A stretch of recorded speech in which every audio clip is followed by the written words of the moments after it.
Le Seigneur soit avec vous.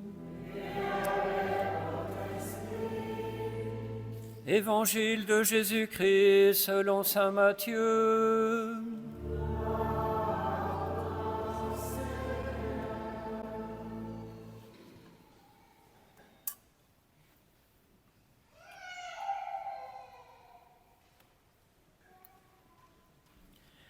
En ce temps-là, les 11 disciples s'en allèrent en Galilée, à la montagne où Jésus leur avait ordonné de se rendre.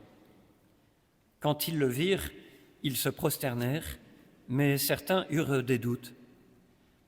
Jésus s'approcha d'eux et leur adressa ces paroles : « Tout pouvoir m'a été donné au ciel et sur la terre. Allez, de toutes les nations faites des disciples, baptisez-les au nom du Père et du Fils et du Saint-Esprit. Apprenez-leur à observer tout ce que je vous ai commandé. Et moi, je suis avec vous tous les jours jusqu'à la fin du monde. » Acclamons la parole de Dieu. Louange à toi, Seigneur Jésus.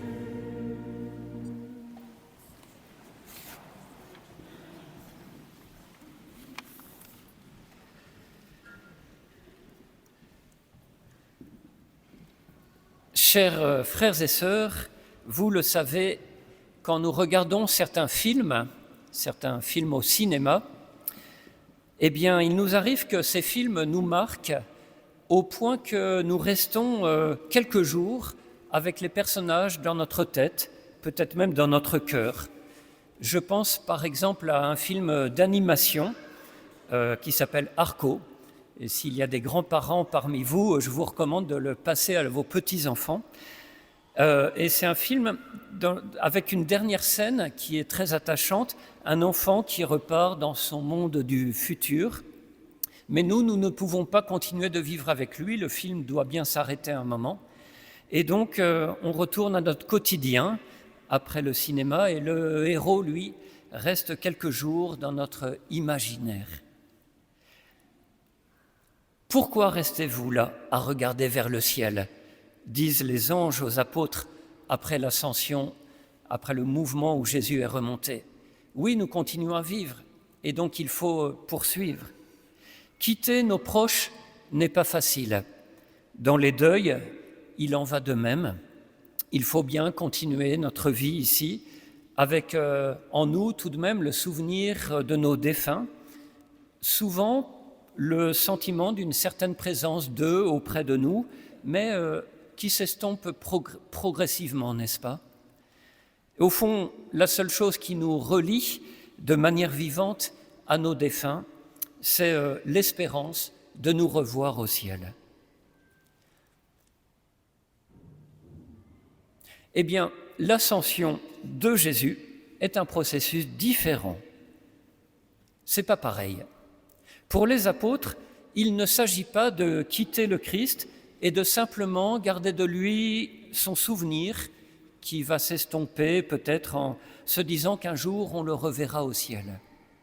D'ailleurs, Jésus leur dit clairement : « Moi, je suis avec vous tous les jours jusqu'à la fin du monde. » Mais quel type de présence, du coup ? Pour répondre à cette question, où est le Christ ? Quelle est sa présence ? Il faut se demander pourquoi Jésus est remonté au ciel. Pourquoi l'ascension ? Pourquoi ne reste-t-il pas sur terre pour continuer de rencontrer les hommes de génération en génération et continuer de les ouvrir à la présence du Père ? Pourquoi l'ascension ? Eh bien, la réponse tient en ces trois petits mots : royaume des cieux. Jésus n'est pas venu pour établir le royaume de la terre, un royaume qui serait politique. Voyez bien, si Jésus était resté, et s'il était là encore dans ces années 2026 sur terre, nous ferions exactement ce qui s'est passé à l'époque. Nous l'aurions fait roi. Par exemple, nous aurions attendu de lui qu'il aille voir les grands gouvernants de notre époque actuellement en guerre pour les sommer de cesser leur tuerie. Et au fond, qu'est-ce qui se serait passé? Eh bien, nous l'aurions tué, Jésus. Enfin, quelqu'un, un puissant, l'aurait fait taire, comme ce qui s'est passé. Non, avec Jésus, c'est différent. L'Évangile, c'est le royaume des cieux est tout proche. C'est l'annonce de Jésus. Il n'est pas d'un ordre politique. Il est de l'ordre de l'ouverture de vos esprits à quelque chose d'autre. Au début, vous ne le voyez pas, ce royaume, mais une fois que vous l'avez reçu, alors il vous habite définitivement et vous n'agissez plus à la manière du monde, mais à la manière de Dieu, tel que le Christ l'a révélé, en aimant, en pardonnant, en entrant dans sa croix et sa résurrection, en donnant notre vie pour les autres. C'est une transformation totale de notre façon de vivre, et cela est de l'ordre d'un choix personnel. Cela ne peut pas être une politique de société. Alors, quand Jésus remonte au ciel, il ne faut pas voir cela comme quelqu'un qui quitte ses proches. Il faut percevoir cela comme une question d'énergie. Oui, dans l'ascension, il y a une question d'énergie, et c'est ce que je vous propose de voir dans cette deuxième partie. Nos lectures parlent beaucoup d'énergie. Dans l'Évangile, tout pouvoir m'a été donné au ciel et sur la terre. Tout pouvoir, ce n'est pas seulement l'autorité, mais la force, tout pouvoir. Dans le récit des Actes, la première lecture, vous allez recevoir une force quand l'Esprit Saint viendra sur vous. Et puis surtout, la deuxième lecture, lorsque Paul nous dit quelle puissance incomparable Dieu déploie pour nous les croyants, c'est l'énergie, la force, la vigueur que Dieu a mise en œuvre dans le Christ quand il l'a ressuscité d'entre les morts et quand il l'a fait asseoir à sa droite dans les cieux. Reprenons, après la croix, quand les apôtres voient Jésus ressuscité, qu'est-ce qu'ils voient? Ils voient l'énergie que Dieu a déployée dans le Christ pour qu'il sorte de la mort et qu'il retrouve la vie éternelle. Mais cette vie nouvelle, remplie donc de la puissance de Dieu pour Jésus, ce n'est pas de régner sur la terre comme un roi, mais de régner dans le règne de Dieu, au royaume des cieux.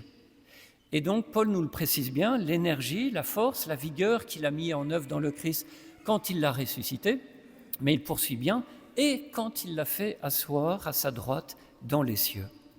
L'ascension que nous fêtons aujourd'hui, c'est le même mouvement que la résurrection, c'est ce même mouvement de puissance, il l'a établi au-dessus de tout être céleste, continue Paul, et concrètement, en ce qui concerne nous les hommes, Paul continue, il a fait de Jésus la tête de l'Église, qui est son corps, et l'Église, que nous sommes tous et avec tous les chrétiens, c'est l'accomplissement total du Christ, vous pourriez dire l'accomplissement total de cette force, de l'énergie, de la puissance qui est dans le Christ, lui que Dieu comble totalement de sa plénitude.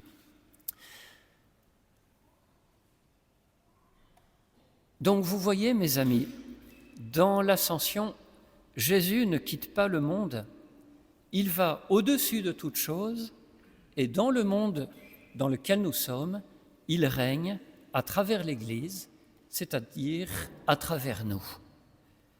L'ascension est une manifestation de la puissance divine, et cette même énergie nous est communiquée. Vous recevrez une force, l'Esprit Saint. Même énergie que celle qui était dans la personne de Jésus ressuscité et aujourd'hui qui règne dans les cieux. Et quand Jésus monte, il communique aussi aux apôtres un mouvement à déployer, une mission qui demande une force, une puissance, pareil. Allez, c'est un ordre, allez, partez en mouvement, recevez cette force, mais partez en mouvement. De toutes les nations, faites des disciples, baptisez-les au nom du Père, du Fils et du Saint-Esprit. Donc pour finir, l'ascension n'est pas un spectacle extérieur qu'on regarde de côté. C'est cette manifestation de l'énergie de Dieu qui établit le Christ au sommet de toutes choses, mais en même temps que Jésus monte, cette énergie nous est communiquée, elle nous est donnée, elle nous habite et nous fait agir.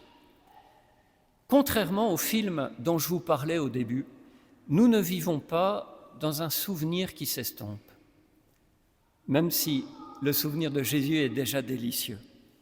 Nous vivons de la même vie que Jésus vit au ciel, dans la même puissance, dans la même énergie, dans la même force, dans la même vigueur, dans la même vitalité. L'ascension n'est pas extérieure à nous. Elle révèle la force qui est en nous, pour que nous annoncions cette autre façon de vivre sur la terre comme des humains, fils et filles de Dieu. Alors, bonne fête de l'Ascension. Essayons de prendre conscience de ce lien entre Jésus et nous. Et puis, d'ici la Pentecôte, puisque nous avons maintenant 10 jours pour nous préparer, eh bien, prions Dieu, vraiment avec une joie, une force, un renouvellement, d'accueillir de nouvelles manières cette énergie spirituelle et qu'elle nous relance avec force, vigueur dans notre mission. Allez, bonne fête de l'Ascension.